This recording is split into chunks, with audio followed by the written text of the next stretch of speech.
राधे राधे। जीवन में भक्ति का एक दिव्य सूत्र आज हम आपको माँ शिव पार्वती की एक छोटी सी कथा के माध्यम से बताने जा रहे हैं। आपने रामायण के बारे में तो सुना होगा, जिसे हम रामचरितमानस भी कहते हैं। जैसे रामायण है उसी तरह से आनंद रामायण भी एक ग्रंथ है। ये आपको गीता प्रेस गोरखपुर से प्राप्त हो सकता है। अब आप कहेंगे कि ये आनंद रामायण क्या है और हमें इसका पाठ क्यों करना चाहिए। देखिए, कलयुग में क्या होता है कि व्यक्ति के पास समय कम है। कहते हैं कि सतयुग में व्यक्ति की आयु 1,00,000 वर्ष थी। जैसे सतयुग समाप्त हुआ, त्रेता युग आया, उसमें से 1 0 कम हो गया, ऐसा बोलते हैं, सुनने में आया है। हो सकता है सत्य हो भी और असत्य भी हो, मैं नहीं जानता, लेकिन ऐसा माना जाता है कि ऐसा 1-1 0 हर युग में कम हुआ। यानी 1,00,000 से फिर जैसे ही त्रेता युग आया तो उसमें आयु हो गई 10,000 वर्ष, और जैसे ही द्वापर आया और 1 0 कम हो गया और आयु हो गई 1,000 वर्ष। और अब कलयुग में ये हालत है कि 100 वर्ष ही हमारी आयु बची है, परंतु 100 वर्ष तक भी हम नहीं पहुंच पाते। उसका सबसे बड़ा कारण है कि परमात्मा ने हमें पहला सुख दिया था निरोगी काया, और हम सिर्फ सब लोग फंस गए हैं धन और माया के चक्कर में। अक्सर ऐसा देखा जाता है कि एक व्यक्ति जब निर्धन होता है, वो बहुत ही मेहनत करके सफल होने की प्रयत्न करता है, और इस सफलता में परमात्मा भी उसका साथ देते हैं, क्योंकि परमात्मा ने कहा है कि कलयुग में केवल केवल केवल कर्म से ही जीवन को बदला जा सकता है। लेकिन कर्म में कई चीजों के अंशों को हमें जोड़ना होगा कि हमारा कर्म प्रेममय है, भक्तिमय है या केवल श्रम है। ये हमें विचार करना होगा, और हमें अपने आप को परमात्मा से जोड़ना होगा, और वो संभव है रामदास की तरह। रामदास भगवान रामचंद्र जी के बहुत बड़े भक्त थे। उनके शिष्य थे विष्णुदास, और ये 2 परम भक्त थे भगवान श्री रामचंद्र जी के। वैसे तो वाल्मीकि जी ने और तुलसीदास जी ने रामायण के बारे में बहुत कुछ लिखा है, और यदि हम उसकी एक एक चौपाई का भी पाठ करते हैं तो वो उसका अर्थ समझने में हमारा जीवन भी कम पड़ जाएगा, इतना उसमें गूढ़ ज्ञान है। आनंद रामायण के 9 खंड हैं। इन 9 खंडों में आनंद रामायण को डिवाइड किया गया है। पहला खंड है सार खंड। सार खंड को पढ़ने के बाद आपको पढ़ना है यात्रा खंड। यात्रा खंड के बाद आपको पढ़ना है याग कांड। याग कांड के बाद आपको पढ़ना है विलास कांड। विलास कांड के साथ साथ आपको पढ़ना है जन्म कांड। इसके बाद आपको पढ़ना है विवाह कांड। इसके साथ साथ आपको पढ़ना है राज्य कांड। इसके साथ मनोहर कांड एवं पूर्व कांड। ये 9 कांडों में इस पुराण को संक्षिप्त में लिखा गया है, जिसे हम आनंद रामायण के नाम से जानते हैं। यदि कोई व्यक्ति इस आनंद रामायण में यदि भक्तिपूर्ण केवल इन 8 खंडों को 9 खंडों को संक्षिप्त रूप से लिखा गया है, अगर हम इसका पाठ यदि नित्य प्रति करते हैं तो आपको करना यह होगा कि आनंद रामायण में से आपको 8वां सर्ग, जिसे हम 8वां सर्ग कहते हैं, ये 8वां सर्ग आपको पूर्व कांड के अंदर प्राप्त होगा। तो इसको आपको नित्य पढ़ना है। ये बहुत ही छोटा सा पाठ है, और जो व्यक्ति इसका पाठ का पारायण करता है वो जो चाहे उसे प्राप्त हो सकता है। जैसे निर्धन को धन की प्राप्ति हो सकती है, यदि किसी का आरोग्य ठीक नहीं रहता और दवाई भी उस पर असर नहीं कर रही है, और यदि वो आनंद रामायण का पारायण शुरू कर दे तो उसका आरोग्य भी ठीक होने लग जाएगा।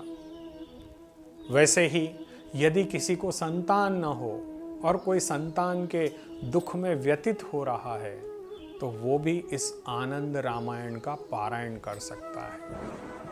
यदि कोई ज्योतिषी, आजकल ज्योतिषी शास्त्र बहुत ही प्रचलित है, कई लोग बोलते हैं कि आपको ये प्राप्त नहीं होगा, आपको कभी संतान नहीं हो सकती, या किसी ने कुछ ऐसा कह दिया जिससे आपका मन दुखी है और आप सोचते हैं कि ये तो पॉसिबल नहीं है, ये तो इम्पॉसिबल है, वैसी चीज को भी ये आनंद रामायण आपके लिए पॉसिबल कर सकती है। देखिए, एक्चुअली हो ये रहा है कि हम सब लोग भगवान की पुस्तकों से दूर हो गए हैं। हम लोग पाश्चात्य कल्चर को अपना चुके हैं। आज हमारे पास जो नॉर्मल जैसे लेखक होते हैं ना, उनकी बड़ी बड़ी बुक्स पढ़ते हैं, लेकिन हमारे पुराण पढ़ने का हमारे पास समय नहीं है।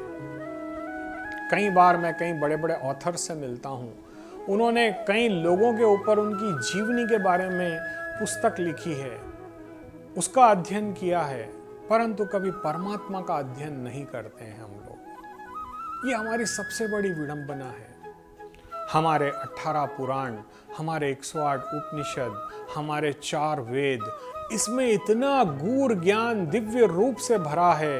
यदि हम इसका पारायण करने लग जाएं, तो हमारे जीवन में कभी किसी भी प्रकार की कोई कमी नहीं रह सकती। देखिए, जीवन में आपको क्या चाहिए? यदि आप बाल्यावस्था में हैं तो अच्छा भोजन, अच्छे कपड़े, खेलकूद के लिए सामग्री इत्यादि की आवश्यकता होती है। जैसे ही व्यक्ति युवावस्था में आता है, उसे एक अच्छी डिग्री, एक अच्छी नौकरी या अच्छा बिजनेस या धन संपदा कैसे कमाएं, उसके बारे में उसको विचार होता है। उसके बाद उसका विवाह होता है, विवाह के बाद उसे संतान की प्राप्ति होती है। अब वो फिर संतान की सुख की कामना में कार्य करना प्रारंभ कर देता है, संतान के लिए धन उपार्जन करना प्रारंभ कर देता है। जब संतान की शिक्षा संपन्न होती है, फिर उसके विवाह के लिए सोचता है। मतलब हमारा जीवन हम अपने परिवार के लिए तो जी रहे हैं, परंतु क्या हम भगवान के लिए उस जीवन को समर्पित नहीं कर सकते? मैं ये नहीं कहता कि आप संन्यास ले लें, आप वैराग्य ले लें, नहीं, कभी नहीं।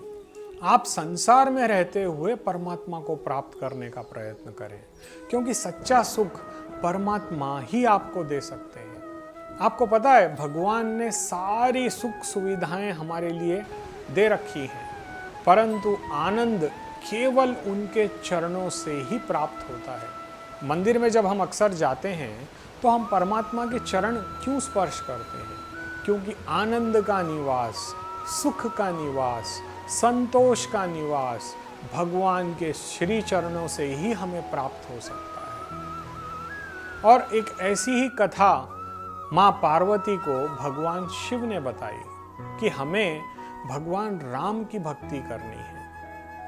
भगवान शिव युगों युगों तक भगवान राम के ध्यान में तत्पर रहते थे। एक दिन माँ पार्वती ने कहा कि हे त्रिलोकीनाथ, आप तो इस त्रिलोकी के नाथ हैं, फिर आप भला किसके ध्यान में युगों युगों तक तपस्या करते हैं? तब भगवान शिव ने कहा कि मैं भगवान राम यानी नारायण या कृष्ण, आप कैसे भी समझ सकते हैं, उनकी तपस्या में रत रहता हूँ। अपना मन उनके श्री चरणों में रखता हूँ। उनकी तपस्या युगों युगों तक चलती है। अब आप सोचिए, खुद भोलेनाथ जिन राम की तपस्या में रहते हैं, आज हम उस राम को छोड़ करके पैसे के पीछे भाग रहे हैं। और आपको क्या लगता है, क्या ये करेंसी आप ऊपर ले जा पाएंगे? ये पैसा, ये धन, ये दौलत, ये घर, ये मकान, ये प्रॉपर्टीज, ये एसेट्स, ये क्या आपके साथ जाएंगे? नहीं, आपके साथ जाएंगे आपके अच्छे कर्म, आपकी भक्ति, आपका दिया गया दान, आपका किया गया पुण्य, ये आपके साथ चलता है। थोड़े धन के लिए हम अपने पुण्य को समाप्त नहीं कर सकते। और जिन लोगों के लिए आप ये सब कर रहे हो, क्या वो उस धन से सुखी होंगे या दुखी होंगे? मान लीजिए कि किसी प्रकार से आपके पास या आपके कोई पहचानत वाले के पास गलत तरीके से कमाया हुआ जब धन आएगा तो परमात्मा क्या करेगा? आपको आरोग्य समस्या दे देगा। आज देखिए, गरीब आदमी से ज़्यादा अमीर लोग हॉस्पिटल के चक्कर काटते हैं। कारण क्या है?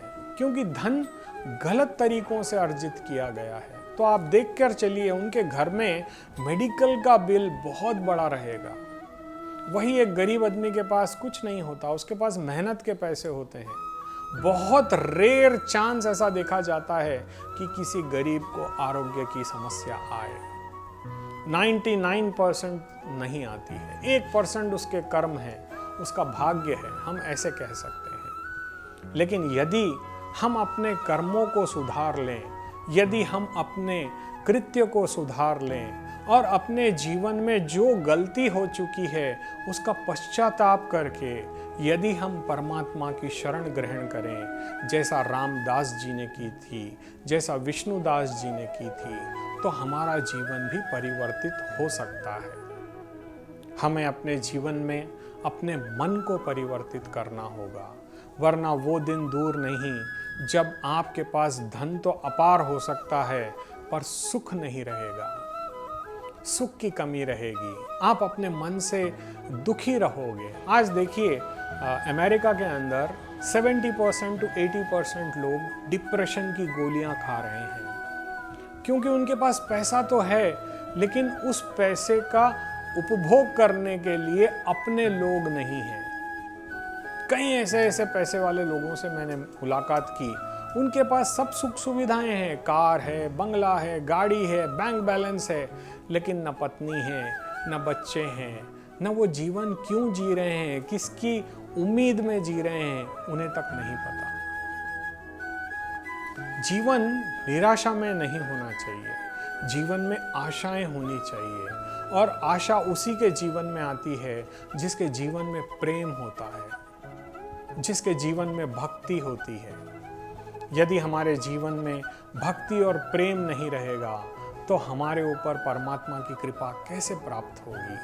हमें इस बात का भी ध्यान रखना है। और ये आनंद रामायण हमें उसी ओर ले जाती है कि हम भक्ति कैसे करें।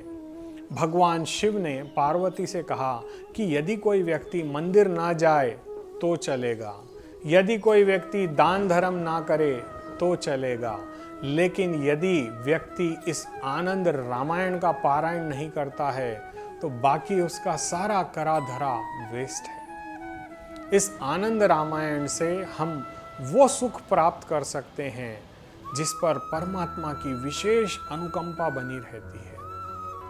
देखिए, जीवन को जैसे हम चाहें वैसे परिवर्तित कर सकते हैं। अक्सर लोग ऐसा कहते हैं कि हमारे पास समय नहीं है। समय हकीकत में नहीं है, लेकिन किसके लिए नहीं है? भक्ति के लिए नहीं है केवल।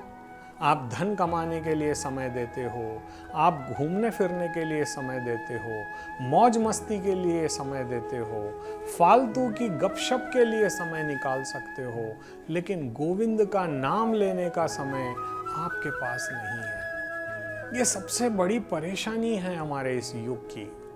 आज हमें अपने आप को बदलना होगा, अपने मन को उन राम जी के चरणों में ले जाना होगा, तब हम कामयाब होंगे। जब तक हमारा मन राम में नहीं होगा, हमारे जीवन में सुख नहीं आ सकता। देखिए, मंदिर जाने से क्या होता है? आपके मन के भाव बदलते हैं। क्यों?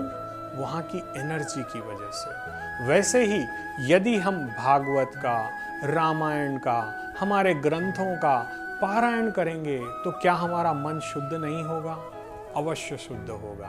तभी तो खुद भोलेनाथ ने माँ पार्वती से कहा कि हे देवी, जो व्यक्ति आनंद रामायण का पारायण करता है, युगों युगों तक उसका नाम, उसकी कीर्ति, उसके घर की धन समृद्धि, उसके परिवार की खुशहाली सदैव बनी रहती है, जो भगवान राम का भक्त है। तो एक बार इस विषय पर विचार करें और अपने जीवन में आनंद रामायण को सम्मिलित कर अपना जीवन कृतार्थ करें। राधे राधे।